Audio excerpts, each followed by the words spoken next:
Bueno, en esta segunda parte de la hora caviar, les voy a mostrar un extracto de la brillante exposición del abogado Enrique Gersi sobre el caso de Fernando Cantuarias, decano de la Facultad de Derecho de la Universidad del Pacífico, que le ha dado su respaldo hoy en día y que, en mi opinión y de muchos, ha sido injustamente sometido a una prisión preventiva de 18 meses, ¿no? Porque ese es el problema del Perú. Tenemos una justicia muy primitiva. Te podrían dar domiciliaria, si es que sospechan de ti, te pueden poner el grillete electrónico, como es tan común en Estados Unidos. ¿Se acuerda cuando el caso de Allison? Allison estuvo con grillete electrónico, no podía moverse de un condado, como más o menos se le llama a los distritos allá en Miami, y ya está. Cuando tuvo el problema hace unos años, tienes también las fianzas que existen en la legislación peruana, que reciben el nombre de cauciones, y pagando una fianza, depositando una fianza que tú pierdes si es que fugas. Son generalmente elevadas, depende pues depende del crimen. Hay fianzas, no sé, se roba una bicicleta, alguna cosa, claro, evidentemente las fianzas son menores. Depende de la cuantía del delito por el que se te acusa, ¿no? Hay incluso gente en Estados Unidos que se dedica a prestar para fianzas, financiar fianzas.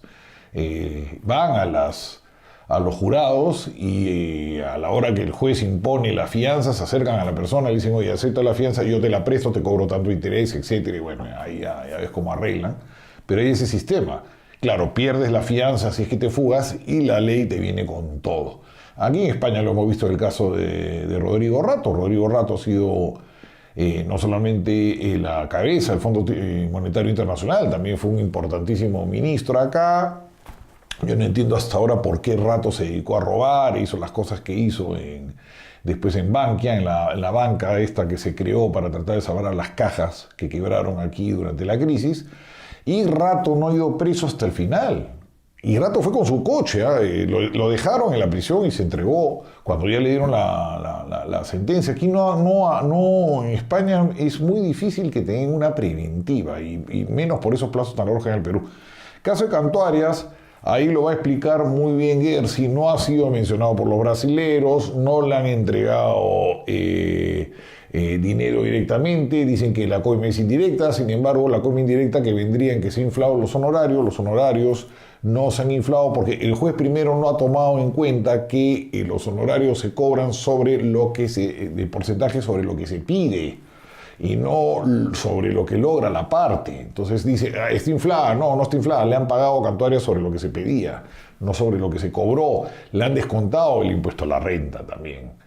Hay una cosa de matemática simple que no han visto los fiscales, no sé si por mala leche, por ignorancia, por incapacidad, uno ya no sabe en el Perú por qué hacen estas cosas, ¿no?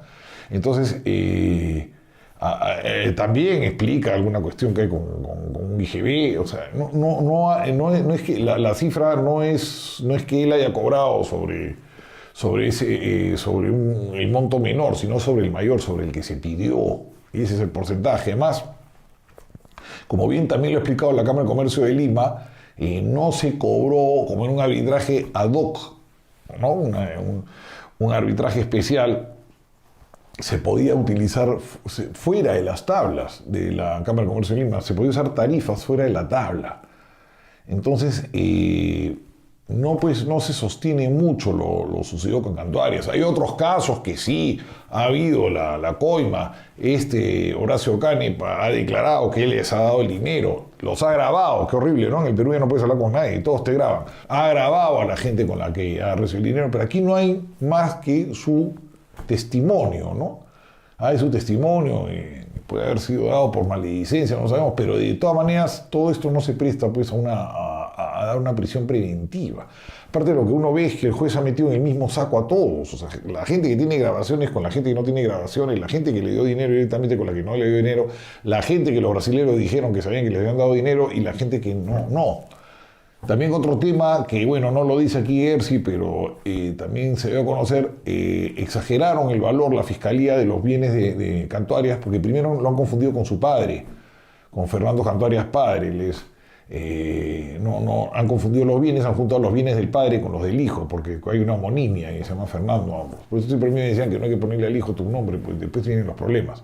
Y también con su hermano Felipe, que es F. Canto Arias, entonces también han ido a registros públicos, se han mezclado. Es una cosa que impresionante. Entonces le han elevado tremendamente su patrimonio, ¿no?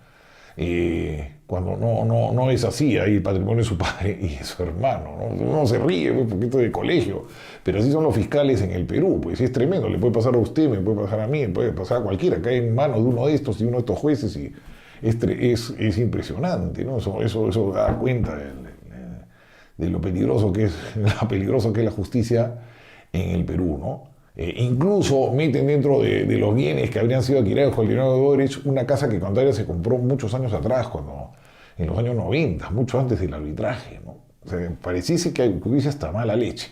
Por eso les voy a pasar los minutos, están muy bien explicados, el doctor Gersi no lo voy a aburrir, el doctor Gersi es tremendamente didáctico, no es el típico abogado que te vuelve loco con sus exposiciones, lo van a ver ahí y se van a dar cuenta pues que lo que hay acá es un absurdo, ¿no? Un absurdo. Espero que la apelación se haga bien. Y como disclaimer final, como full disclosure, Canto Arias es mi amigo del colegio. Estudié con él en el colegio, estudié con él en la universidad también. Yo estudié abogacía por gusto, para no pelearme con mi padre, porque yo tenía que estudiar algo de letras, pero nunca me gustó. Él sí era un abogado muy aplicado, un golfista, me acuerdo que en el colegio, un gran deportista, jugaba muy bien golf él. Y era un chico siempre muy aplicado, muy estudioso. Bueno, del cual yo tengo la mejor impresión. Entonces, hay ese full disclaimer. Es verdad, lo conozco y siento cierta debilidad hacia él en el caso. Y lo pongo en conocimiento de ustedes. Bueno, les paso el video de Gersi para que vean cómo en el Perú, pues, la justicia es una justicia de mazmorra y de calabozo, ¿no? Es terrible, o sea, caer en manos de un juez y un fiscal peruano, líbreme Dios. Ahí los dejo. Como vamos a demostrar, señor,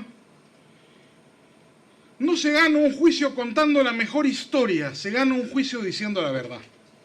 Y es lo que queremos claramente explicar en el transcurso de esta exposición. En primer lugar, el primer delito, como el caso de Franz Kuttmüller, es el de cohecho. Y se argumenta, ¿no es cierto?, que mi cliente estaría incurso en este delito tipificado en el 395. Es decir, que mi cliente habría recibido un soborno, una coima implícita en el pago de una remuneración desmedida por su participación en el tribunal arbitral. En primer lugar, ¿hay evidencia de semejante pago, ese pago implícito? Ninguna, señor. Ya se ha citado tantas veces al señor don Jorge Barata. Brevemente, repito en estas láminas lo que él ha dicho, lo conocemos. Él no reconoce ningún pago a otra persona que no haya sido el señor Canepa, por favor, las láminas siguientes. Lo dice en esta pregunta, lo dice en esta otra pregunta el señor Juárez Atoche y lo dice en esta otra pregunta claramente. Debo indicar además, porque vamos a regresar al tema luego, que el señor Ronnie Loor es aún más preciso, porque en su declaración, pregunta 24, citada en el requerimiento, dice que hay 13 arbitrajes en los cuales la empresa reconoce responsabilidad y lo reconoce bien, de acuerdo a la ley. Pero resulta que en esos 13 no está el arbitraje 32-2012 Marc. Se refiere a otro. Y lo es minucioso, hasta el número de expediente, señor. Entonces, ¿cómo puede pretenderse sostener, sin corroboración alguna, solo con la mera versión del aspirante 14, que Fernando Canto Arias habría recibido una coima indirecta, implícita en el honorario supuestamente inflado? La empresa no lo ha reconocido así. Ni el señor Barata, ni el señor Ronnie Loor, directo responsable de esos acontecimientos.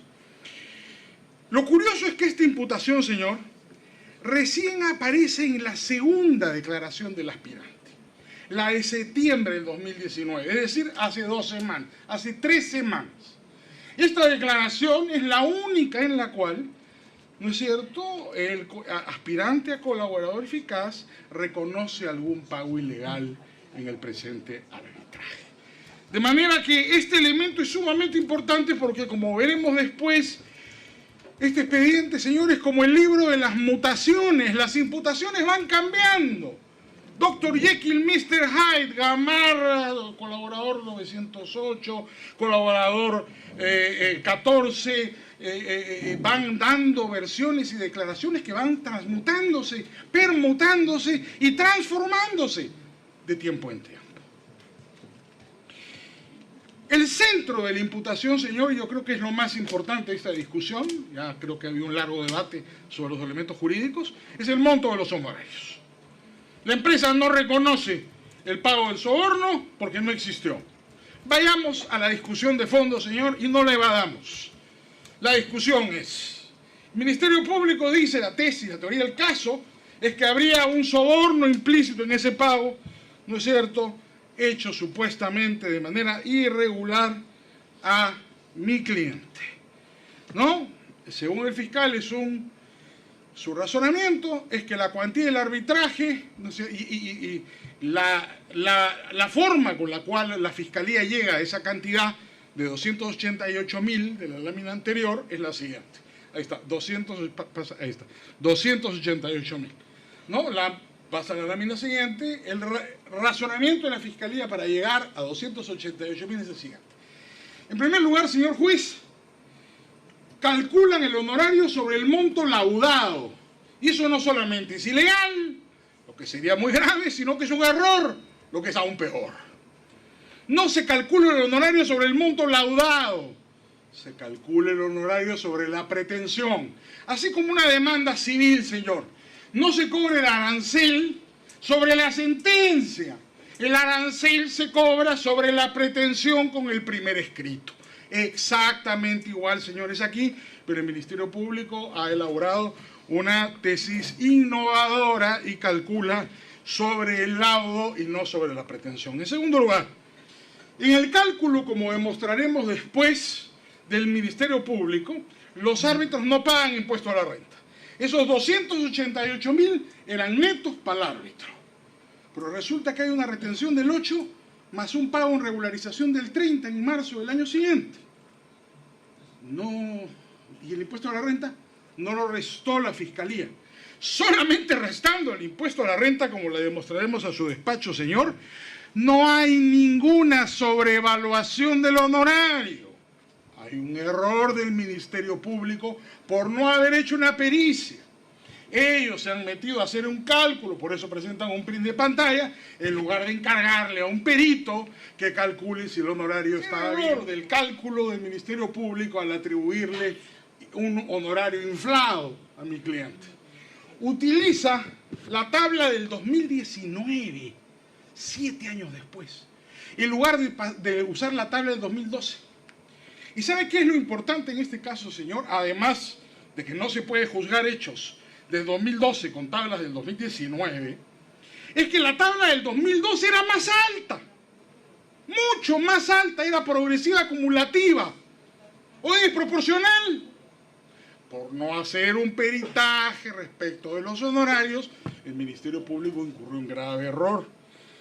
Y finalmente, la tabla de honorarios, esto se ha discutido largamente, es referencial para los arbitrajes ad hoc, obligatoria para los arbitrajes de la Cámara, pero referencial. Y eso es lo que ha declarado mi cliente al momento de deponer ante la Fiscalía. En los casos de arbitraje ad hoc, la tabla se modifica de acuerdo con el criterio de los árbitros y en función de elementos objetivos como la complejidad del caso. ¿Por qué decimos que la cuantía de la Fiscalía está mal? En la barra de la izquierda, ¿tienes el láser? En la barra de la izquierda, ¿cuál es el láser? ¿El de abajo? Ya, mire usted. Este lado de acá, si puedes agrandar el cuadro, Pablo, por favor. Este cuadro de acá es la pretensión de la argumentación del Ministerio Público. Este es el razonamiento del Ministerio Público. Y ellos llegan a la conclusión, utilizando este tipo de cambio y convirtiendo esto a soles, ¿no es cierto? Eran 23 millones de dólares, los convierte a soles y llega a 62 millones de soles. ¿no? ¿Cuál es el problema acá, agrando el cuadro? En primer lugar, que no pone el IGB. Y para determinar la cuantía en base a la pretensión, la empresa estaba reclamando también el IGB. Y el Ministerio Público se olvidó del IGB, que tenía que restar en este caso. El cálculo bien hecho, señor, es este de aquí, utilizando no lo laudado, sino lo demandado. Y suma alrededor, incluyendo el IGB, de 30 millones y pico. Son 29 millones, 25.961.000 más 18% de IGB da 30 millones. No son 23 millones.